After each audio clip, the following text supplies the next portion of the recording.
നമ്മൾ ഇവിടുന്ന് കല്ലാർക്കുടി ഡാം വരെ നടക്കും. അവിടെ ചെന്ന് കഴിയുമ്പോൾ അമ്മ പാലത്തിൽ നിന്നെടുത്ത് വെള്ളത്തിലേക്ക് ചാടും. പിന്നാലെ മക്കൾ ഓരോരുത്തരായി ചാടിയാൽ മതി. ഭയപ്പാടോടെ മൂത്ത ചേച്ചി ജെസ്സി പറഞ്ഞു, അമ്മേ, ഞങ്ങൾക്ക് വെള്ളത്തിൽ ചാടാൻ പേടിയാ.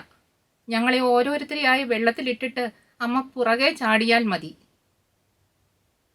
കണ്ണുനീർ നനഞ്ഞ ഉമ്മകൾ തുരുതുരാ നൽകിക്കൊണ്ട് അമ്മ പറഞ്ഞു, എനിക്ക് നിങ്ങളെ ഡാമിലിടാൻ പറ്റില്ല മക്കളെ. അതുകൊണ്ട് അമ്മ ആദ്യം ചാടും, നിങ്ങൾ പിറകെ ചാടിയാൽ മതി. അതും പറഞ്ഞ് അമ്മ ബിന്ദുവിനെ എടുത്ത് തോളിലിട്ട് മെറ്റൽ പാകിയ വഴിയിലൂടെ അതിവേഗം നടന്നു.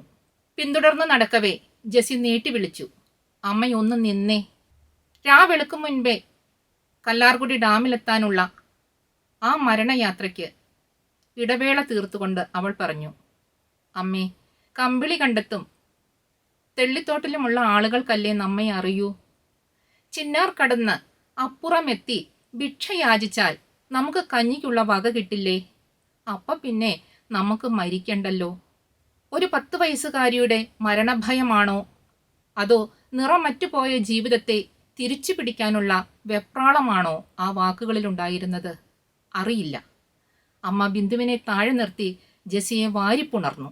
പിന്നെ 4 മക്കളെയും ചേർത്ത് പിടിച്ച് അവൾ തിരികെ നടന്നു. ഭൂമിയോളം ചവിട്ടിത്താഴ്ത്താനാഞ്ഞ ലോകത്തിനു മേലുള്ള താണ്ഡവമായിരുന്നു ആ നടത്തം. പ്രിയപ്പെട്ടവരെ, ഇത് ബാബു അബ്രഹാമിൻ്റെ കമ്പിളികണ്ടത്തെ കൽഭരണികൾ എന്ന ഓർമ്മ പുസ്തകത്തിൽ നിന്ന്. ഒരു മകൻ അമ്മയ്ക്ക് അവളുടെ ജീവിത സഹന സമരങ്ങൾക്ക് സമ്മാനമായി തൻ്റെ ഹൃദയരക്തം കൊണ്ട് കുറിച്ച ആർദ്രമായ ഓർമ്മ പുസ്തകമാണ് കമ്പിളികണ്ടത്തെ കൽഭരണികൾ.